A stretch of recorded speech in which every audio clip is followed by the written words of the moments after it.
ఇక దావోస్ లో వరుస భేటీలతో సీఎం చంద్రబాబు మంత్రి లోకేష్ బిజీగా గడుపుతున్నారు. చంద్రబాబు లోకేష్ తో ఐబీఎం చైర్మన్ సీఈఓ అరవింద్ కృష్ణతో భేటీ అయ్యారు. అమరావతి క్వాంటమ్ కంప్యూటింగ్ సెంటర్ ఏర్పాటుపై చర్చించారు. క్వాంటమ్ ఇన్నోవేషన్ సెంటర్ నెలకొల్పాల్సిందిగా సీఎం చంద్రబాబు కోరినట్లుగా తెలుస్తోంది. ఆర్టిఫిషియల్ ఇంటెలిజెన్స్ లో రాష్ట్రంలోని 10 లక్షల మంది యువతకు శిక్షణ ఇవ్వాలని ఐబీఎంను మంత్రి లోకేష్ కోరారు. దీనిపై సానుకూలంగా స్పందించిన ఐబీఎం ఏపీ ప్రభుత్వ ప్రతిపాదనలు పరిశీలిస్తామని కూడా తెలిపింది. మరోవైపు చంద్రబాబుతో గూగుల్ క్లౌడ్ సీఈఓ థామస్ క్యూరియన్ సమావేశమయ్యారు. విశాఖలో గూగుల్ ఏఐ డేటా సెంటర్ నిర్మాణంపై ఇరువురు చర్చించారు. ఇక ఇదే అంశానికి సంబంధించి మరిన్ని అప్డేట్స్ మా కరెస్పాండెంట్ శ్రీహరి అందిస్తారు. శ్రీహరి, చెప్పండి.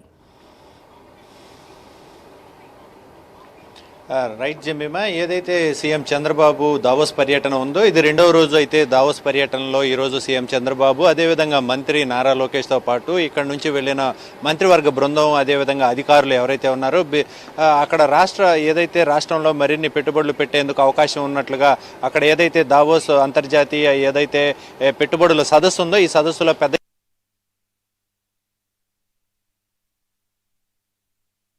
అదేవిధంగా ఉప ముఖ్యమంత్రి పవన్ కళ్యాణ్ అయితే పెద్ద ఎత్తున నిరుద్యోగ యువతకు ఉద్యోగ ఉపాధి అవకాశాలు కల్పిస్తామని చెప్పని హామీ ఇచ్చారు.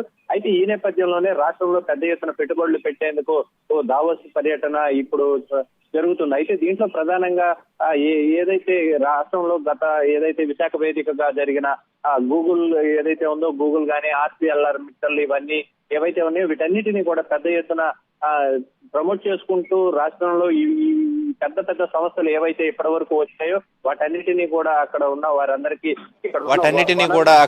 వారందరికీ ఇక్కడ ఉన్న వనరులతో పాటు వసతులతో పాటు ఇక్కడ ఉన్న ప్రత్యేకమైన ఏవైతే రాయితీలు ఇస్తుందో రాష్ట్ర ప్రభుత్వం వీటన్నిటిపైన కూడా అక్కడ చర్చిస్తూ పెట్టుబడిదారులన్నిటికీ కూడా అందరికీ కూడా వివరిస్తున్న పరిస్థితి. రాష్ట్రంలో ఉన్న వసతులు ఏవైతే ఉన్నాయో వీటన్నిటినీ కూడా వివరించి రాష్ట్రంలో పెట్టుబడులు ఎందుకు పెట్టాలి, పెడితే వచ్చే దాని వల్ల ఉపయోగాలు ఏంటి అనే దానిపైన అయితే పెద్ద ఎత్తున వాళ్ళకి అవగాహన కల్పిస్తూ ముందుకు వెళ్తున్న పరిస్థితి. అయితే ఇప్పటికే రాష్ట్రంలో ఏవైతే అటు సముద్ర తీర ప్రాంతంలో ఉన్న పోర్టులు అవ్వనివ్వండి, ఆహార పరంగా ఏవైతే ఉన్నాయో వ్యవసాయ రంగం, అదేవిధంగా ఏవైతే ఫుడ్ మ్యానుఫ్యాక్చరింగ్ యూనిట్స్ కానీ అదేవిధంగా మన ఏదైతే రాష్ట్రంలో ఉన్న పెద్ద ఎత్తున వసతులన్నిటిపైన కూడా అటు అగ్రికల్చర్, వైద్య, అదేవిధంగా విద్య, అదేవిధంగా ఏవైతే ఉన్నాయో టెక్నికల్గా కావాల్సిన అన్నిటినీ కూడా ఇక్కడ ఏర్పాటు చేయండి, మ్యానుఫ్యాక్చరింగ్ యూనిట్స్ అన్నిటిని కూడా ఇక్కడ ఏర్పాటు చేయండి అంటూ కూడా సీఎం చంద్రబాబు ఒక ప్రణాళికతో ఇక్కడ ఉన్న వసతులన్నిటినీ వాటిపైన విశ్లేషిస్తూ వారందరికీ పెట్టుబడిదారులందరికీ కూడా వివరిస్తున్న పరిస్థితి. రాష్ట్రాన్ని మరిన్ని పెట్టుబడులు తీసుకొచ్చే దిశగా అయితే ఈ మంత్రుల బృందం అదేవిధంగా సీఎం చంద్రబాబు ఒక పక్కన ప్రణాళికతో ముందుకు వెళ్తున్నారు. అయితే ఈ నేపథ్యంలోనే దావోస్లో ప్రధానంగా గూగుల్ సీఈఓ అదేవిధంగా ఏదైతే రాష్ట్రంలో క్వాంటమ్ కంప్యూటర్ అమరావతి రాజధానిలో పెద్ద ఎత్తున క్వాంటమ్ని ప్రమోట్ చేస్తున్నారు. అయితే ఈ నేపథ్యంలోనే రాష్ట్రంలో పెద్ద ఎత్తున క్వాంటమ్ కంప్యూటర్ని నిర్మాణం చేపట్టాలి.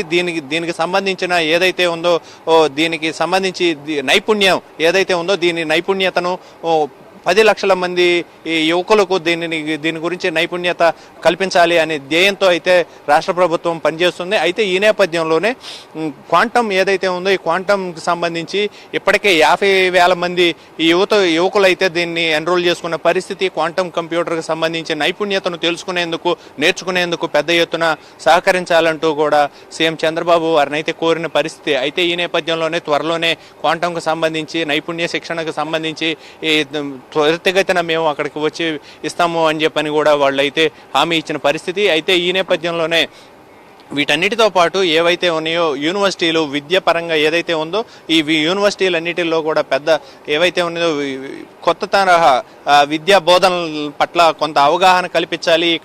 అక్కడ ఏదైతే ఇతర దేశాల్లో ఏవైతే నైపుణ్యతలు ఉన్నాయో వాటన్నిటినీ కూడా రాష్ట్రంలో కూడా తీసుకురావాలి. వాటిని పట్ల విద్యార్థులకు మెరుగైన పనితీరును కనబరిచే విధంగా ఇక్కడ ఉన్న ఉపాధ్యాయులను కూడా కొంత గైడ్ చేయాల్సి ఉంటుందని చెప్పని సీఎం చంద్రబాబు కూడా కొన్ని యూనివర్సిటీస్ వారితో పాటు అదేవిధంగా ఏదైతే ఫుడ్కు సంబంధించిన ఏవైతే ఉన్నాయో మ్యానుఫ్యాక్చరింగ్ యూనిట్స్, అదేవిధంగా ఏదైతే టెక్నికల్గా కావాల్సిన ఏవైతే ఉన్నాయో ఎలక్ట్రానిక్ ఐటమ్స్ వీటన్నిటిపైన కూడా వీటన్నిటినీ కూడా ఇక్కడ నిర్మాణం చేపట్టాలి. వాటన్నిటినీ ఏవైతే ఉన్నాయో త్వరగా నిర్మించి వాటన్నిటితో పెద్ద ఎత్తున నిరుద్యోగ యువకులు ఎవరైతే ఉన్నారో వారందరికీ కూడా ఉద్యోగ ఉపాధి అవకాశాలు కల్పించాలనే ధ్యేయంతో అయితే కూటమి ప్రభుత్వం పనిచేస్తుంది. అయితే ఈ నేపథ్యంలోనే చంద్రబాబు దావోస్ పర్యటన, అదేవిధంగా మంత్రుల బృందం అంతా కూడా దానిపైన పర్యటిస్తున్నారు.